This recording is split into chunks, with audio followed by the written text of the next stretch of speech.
시청자 여러분 안녕하십니까? 한 주간의 한인사회 주요 소식을 정리해드리는 KBN 뉴스 주간 브리핑입니다. 이번 주 첫 소식입니다. 지난 22일 뉴욕 라과디아 공항에서 착륙 중이던 여객기와 소방차 충돌 사고가 발생해 2명이 사망하고 수십 명이 부상을 당하는 사고가 발생했습니다. 라과디아 공항은 즉각 공항을 폐쇄하고 사건을 조사 중에 있습니다.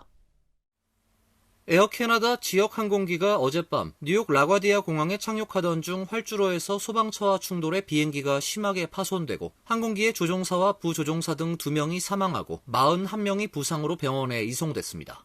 항공사 성명에 따르면 에어캐나다를 대표해 운항하는 제즈 에비에이션 항공편인 이 항공기에는 승객 72명과 승무원 4명이 탑승하고 있었습니다.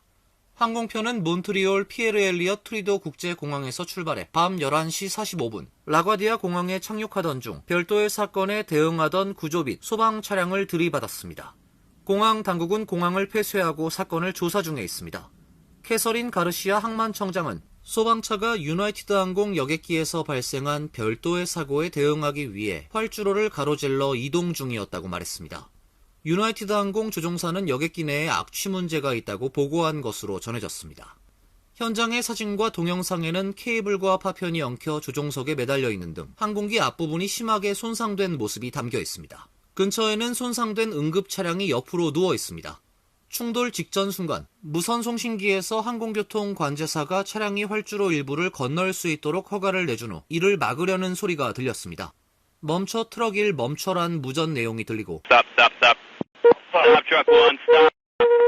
그런 다음 관제사가 들어오는 항공기의 항로를 변경하라는 다급한 소리도 들립니다. 제즈 에비에이션은 사고를 확인하는 성명을 발표하고 승객 및 승무원 명단이 예비 명단이며 확인 대상이라 밝혔습니다. 국가교통안전위원회는 이 사건을 조사 중이라고 밝혔습니다. 국토안보부 부분 셧다운이 6주째 이어지며 무급 근무에 버티지 못한 TSA 직원이 500명 가까이 사직하고 3,100명 이상이 결근해 공항 대란이 심화되고 있습니다. 트럼프 대통령은 IC 요원 투입에 이어 주 방위군 투입을 검토하고 있습니다. 로이터 통신에 따르면 하 응우엔 맥닐 교통안전청장 직무대행은 어제 하원 청문회에서 5만 명의 TSA 직원이 무급으로 근무하게 돼 심각한 업무 부담과 기관 역사상 최장 대기 행렬이 발생하고 있다고 설명했습니다. 맥닐 대행은 이번 셧다운 기간 이미 480명 이상의 직원들을 잃었다며 이로 인해 TSA 역사상 가장 긴 대기 시간이 발생했으며 일부 공항에선 4시간 반 넘게 대기하고 있다고 말했습니다. 인력 부족이 계속될 경우 소규모 공항은 폐쇄해야 할 수도 있으며 더 많은 직원이 그만둘 경우 오는 6월 북중미 월드컵 기간 대규모 여행객을 감당하기 어려워질 수 있다고 덧붙였습니다. DHS에 따르면 어제 기준 TSA 직원의 11.1%가 결근했고 정부 셧다운이 시작된 이후 450명 이상이 사직했습니다. TSA 직원 결근율은 휴스턴 윌리엄 호비 공항이 40%로 가장 높았고 애틀란타 하츠필드 잭슨 공항 37%, 휴스턴 조지 부시 인터콘티넨탈 공항 36%, 뉴욕 JFK 공항은 34%로 4위를 기록했습니다. 뉴욕 라과디아 공항 결근율 역시 20% 이상으로 전국 평균의 2배를 기록하고 있습니다. 정부는 14개 주요 공항에 이민세관 단속국 요원과 국토안보 조사국 요원을 배치해 지원을 하고 있지만 지연 상황은 크게 개선되지 못하고 있습니다. 트럼프 대통령은 SNS 트루스 소셜에 정부 셧다운의 책임을 민주당에 돌리며 추가 지원을 위해 주 방위군을 소집할 수도 있다고 말했습니다. 주 방위군은 트럼프 대통령의 지시로 지난해에도 주요 도시에 파견돼 범죄 대응 임무를 수행한 바 있습니다. 트럼프 대통령의 지시로 연방 이민 단속국 요원들이 주요 공항에 배치된 가운데 요원들이 여성과 아이를 체포하는 영상이 공개됐습니다. 국토안보부는 2019년 추방 명령을 받은 대상자라고 밝혔지만 공항 이용자들의 불안은 커지고 있습니다. 샌프란시스코 공항에서 연방 이민 단속국 요원들이 울부짖는 여성과 어린 아들을 체포하는 장면의 동영상이 퍼지면서 주 정부와 의회의 민주당 인사들 사이에 분노와 반발이 확산되고 있습니다. 이들은 얼마 전 연방정부 셧다운의 여파로 부족한 공항 인력의 보충을 위해 트럼프 대통령이 업무 보조를 위해 배치한 이민국 직원들이어서 본 업무와 무관한 체포로 더욱 비난을 받고 있습니다. 동영상에는 한 여성이 어린 자녀가 보고 있는 앞에서 관리들이 억지로 몸을 제압하고 수갑을 채우려 하는데 울며 불며 반항하는 장면이 들어 있습니다. 국토안보부는 AP통신의 문의에 체포된 여성이 안젤리나 로페스 히메네스, 아이는 웬디 고디네스 히메네스이며 일요일인 22일 공항에서 체포된 것이라고 답변했습니다. DHS는 이들은 2019년에 과테말라로 최종 추방 명령을 받은 대상자라고 말했습니다. 샌프란시스코가 지역구인 캘리포니아주 의회의 스콧 위너 상원 의원은 어제 공항 앞에서 기자회견을 열고 연방정부의 이번 행동에 대해 비난 성명을 발표했습니다. 주지사 후보로 출마한 민주당 후보들도 이번 사건의 동영상을 보고 ICE를 맹렬히 비난했습니다. 트럼프 대통령의 지시에 따라 공항에 배치된 ICE 요원들은 여러 공항에서 목격되고 있습니다. 현재까지 요원들 배치가 확인된 공항은 뉴욕 JFK, 애틀랜타, 피츠버그 등 14개의 공항입니다. 연방정부가 이민법 단속을 강화하면서 지난 1년간 전직 군인 34명에 대해서도 추방 절차를 진행하고 있는 것으로 나타났습니다. 추방 명령을 받고 지난해 한국으로 자진 출국한 한인 박세준 씨가 대표적인 사례입니다. 뉴욕타임스에 따르면 국토안보부 자료 기준으로 지난해 1월 20일부터 올해 1월 26일까지 이민법 위반으로 체포된 전직 군인은 125명이며 이 중 34명이 추방 절차에 넘겨졌습니다. 당국은 전직 군인 가족 248명에 대해서도 추방 절차를 밟고 있습니다. 군 복무자와 그 가족에 대한 이민 단속을 사실상 완화해온 이전 정부 정책에서 방향을 전환한 것입니다. 전임 조 바이든 행정부는 범죄를 저지른 군인을 구금혹은 추방하는 것은 정책 우선순위에서 낮추고 가족에 대해선 단속을 자제해왔습니다. 그러나 트럼프 행정부는 지난해 이 정책을 폐지했습니다. 그리고 예외는 없다며 범죄로 유죄 판결을 받은 전력이 있는 이민자는 누구나 추방 대상이 될 수 있다고 강조했습니다. 그 대표적인 사례가 한국계 전직 군인 박세준 씨입니다. 7살 때 미국으로 건너온 박 씨는 고교 졸업 후 입대, 1989년 파나마 침공작전에 투입됐다가 부상을 입고 명예 제대했습니다. 당시 공로를 인정받아 퍼플하트 훈장을 받은 참전 군인입니다. 박 씨는 시민권은 취득하지 않은 채 영주권자 신분을 유지했습니다. 그는 전역 후 극심한 외상 후 스트레스 장애에 시달리다 마약 소지 혐의로 복역했고 이후 추방 명령을 받았습니다. 지난해 자진 출국 요구를 받고 결국 한국으로 떠났습니다. 엘리자베스 워런 상원 의원은 성명에서 정부가 전직 군인들의 복무에 감사하는 방식은 그들과 그 가족들을 겨냥해 추방하는 것이라고 비판했습니다. 미군은 여전히 이민자들의 입대를 장려하면서 신속 귀화 혜택을 제공하고 가족들에게도 일정 기간 체류를 보장한다고 홍보하고 있습니다. 작년 7월 기준 미국에 복무 중인 이민자 출신 현역은 26,708명입니다. 이와 별도로 선발 예비군과 주 방위군에도 이민자 출신 23,350명이 있습니다. 상하 양원의 보수 성향의 의원들이 트럼프 대통령이 추진하고 있는 유권자 자격 보호법의 핵심 조항들을 예산 조정 과정을 통해 통과시키려는 시도에 반대하고 있습니다.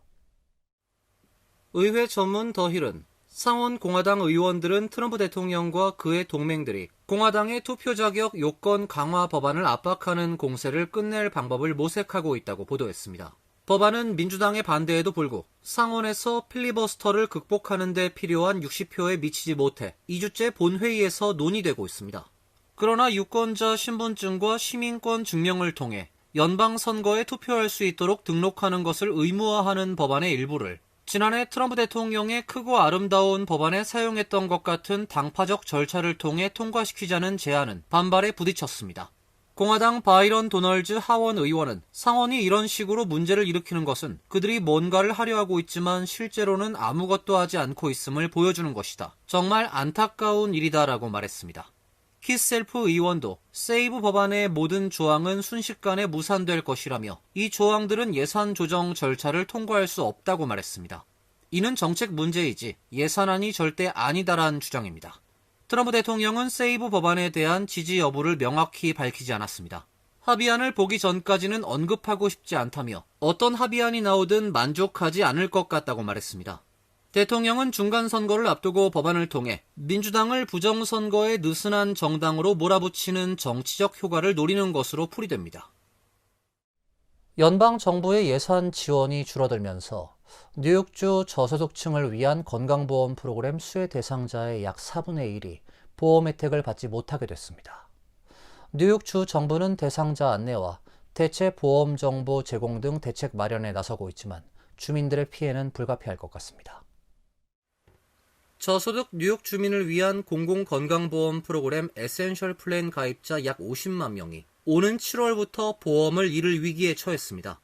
트럼프 대통령의 감세 법안 시행에 따른 것으로 연방 정부가 건강보험 관련 지원금을 대폭 삭감하면서 발생했습니다.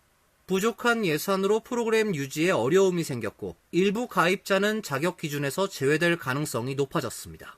주 정부는 대응책을 마련해 전체 가입자 약 170만 명 중 약 120만 명은 보험을 계속 유지할 수 있도록 했지만 소득 상한선에 근접한 일부 가입자들은 탈락 대상에 포함돼 전체 가입자의 약 4분의 1이 자격을 상실할 것으로 예상됩니다.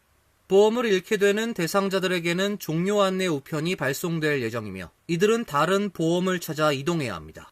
에센셜 플랜은 뉴욕주가 운영하고 있는 공공건강보험 프로그램으로 메디케이드 수혜 기준보다는 소득이 높지만 민간 보험은 부담스러운 저소득층에게 저렴한 건강보험 혜택을 제공하는 제도입니다. 뉴욕주는 2024년 에센셜 플랜 소득 상한을 기존 연방 빈곤선 200% 이하에서 250% 이하로 확대했으나 감세 법안 통과로 연방 보조금 확보가 어렵게 되자 혜택을 다시 축소하게 됐습니다. 뉴욕주 정부는 대상자 안내와 대체보험 정보 제공 등을 통해 피해를 최소화한다는 방침입니다. 사회보장국의 최신 자료에 따르면 62세에 소셜연금을 받으면 70세에 받을 때보다 월 평균 $851를 적게 받는 것으로 나타났습니다. 하지만 기금 고갈을 우려한 은퇴자들의 조기 수령 비율이 전년보다 15%나 증가했습니다. 지난해 12월 기준 사회보장국이 집계한 5,300만 명 이상의 은퇴 근로자, 소셜연금 수령자 자료를 바탕으로 한 분석에 따르면 월 평균 월 수령액은 62세 $1,424에서 70세 $2,275까지 증가합니다. 이후 점차 낮아져 90세에는 $1,898 수준으로 떨어집니다. 소셜연금의 평균 수령액이 62세부터 70세까지 증가하는 것은 연금을 늦게 청구할수록 더 높은 금액을 받도록 설계된 제도적 구조 때문입니다. 70세 이후 평균 수령액이 다시 낮아지는데 연령대에 포함된 집단의 구성 변화 때문입니다. 과거에 경제활동을 했던 이전 세대는 현재보다 임금 수준이 낮았던 시기에 일했기 때문에 평균적으로 더 적은 연금을 받게 되는 것입니다. 남성과 여성의 격차도 전 연령대에 걸쳐 뚜렷하게 나타나 62세 기준 남성의 월 평균 수령액은 $1,573, 여성은 $1,286로 월 $287로 차이가 있습니다. 한편 조기 신청은 수령액에서 손해가 되지만 지난해 62세 소셜연금 신청은 전년보다 약 15% 증가했습니다. 소셜연금의 재정 건전성에 대한 불안감이 커지면서 나중에 삭감될 수 있는 큰 금액보다 지금 확정되는 작은 금액이 더 안전하다고 느끼기 때문입니다. 지난해 6월 미국 은퇴자협회 여론조사에서도 응답자의 3분의 1 이상이 신탁기금이 고갈되면 사회보장연금 지급이 완전히 중단될 것이라고 믿는 것으로 나타났습니다. 지구온난화로 올해 봄철 꽃가루 알러지가 예년보다 일찍 시작됐습니다. 올해는 꽃가루의 양뿐만 아니라 독성도 더 강해져 알러지 증상이 더 심해질 것이란 전망이 나왔습니다. AP통신에 따르면 기후변화로 인해 미국 전역의 봄철 알러지 시즌이 앞당겨졌으며 보통 3월 초에 시작되던 조지아주 등 남동부 일부 지역은 이미 2월 말부터 꽃가루 농도가 급격히 상승했습니다. 미국 천식 알러지 재단은 올해 알러지 환자가 거주하기 가장 어려운 2026 알러지주 순위에서 아이다호주 보이시, 샌디에이고, 오클라호마주 털사 등을 상위권으로 꼽았습니다. 순위는 시중 약물 사용량, 꽃가루 농도, 이용 가능한 알러지 전문의 수 등을 종합하여 산출됐습니다. 뉴욕의 알러지 전문의 프루비 파리크 박사는 기온 상승으로 식물의 재배 기간이 길어지면 꽃가루 생산량이 늘어날 뿐만 아니라 대기 중 이산화탄소 농도가 높아질수록 꽃가루 내 알러지 유발 단백질 함량도 높아져 증상이 더욱 악화된다고 분석했습니다. 꽃가루의 양뿐만 아니라 독성 자체도 강해지는 이중고를 겪게 되는 셈입니다. 전문의들은 증상이 나타난 뒤에 대처하기보다 노출을 최대한 피하는 것이 중요하다고 강조합니다. 귀가 즉시 옷을 갈아입고 샤워를 해 꽃가루를 완전히 제거해야 하며 외출복을 입은 채 침대에 들어가는 행위는 실내 오염의 주범이 되므로 반드시 피해야 합니다. 특히 꽃가루 농도가 가장 높은 이른 아침 시간엔 집과 자동차의 창문을 닫는 등 실외로부터의 노출을 차단하는 노력도 필요합니다. 약물 복용은 골든타임을 지키는 것이 핵심입니다. 증상이 이미 악화된 후에는 약이 효과를 내기 훨씬 어렵기 때문에 증상이 나타나는 즉시 또는 그 직전에 미리 복용해야 효과를 볼 수 있습니다. 이상으로 KBN 뉴스 주간 브리핑을 마칩니다. KBN과 함께 즐거운 주말 되시길 바랍니다.